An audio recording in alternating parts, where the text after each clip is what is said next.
नौंतेरो लॻ ॻोठ मंगणेजा में 25 वरहनि जी सीमा ज़ाल नज़ीर मंगणे जो छेणा तफ़ींदे पटड़ीअ क्रॉस कंदे खेसि ट्रेन हेठों अची वई आहे। सीमा छेणा तफ़े रही हुई त पटड़ी क्रॉस करे रही हुई ट्रेन जी, त अचानक ट्रेन अची वई ऐं हुन सां हादसो पेश आयो आहे।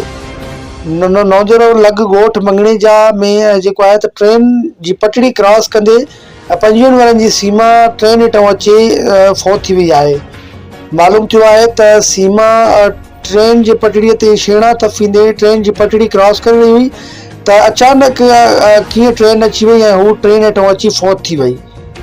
संदसि जी हिकु जंग ट्रेन हेठों अची कटिजी वई हुई ऐं संदसि चिभाट जी उहा फौत थी वई आहे। वारसनि जो चवणु आहे त अचानक ट्रेन अची वई ऐं असां सां ही वॾो हादसो पेश आयो आहे। जंहिं बाद वारसनि ट्रेन जे पटड़ीअ तां सीमा जो लाश खणाए घर पहुता, जिते लाश घर पुॼंदे ई कोहराम मची वियो ऐं घर में रोज राड़ो पइजी वियो।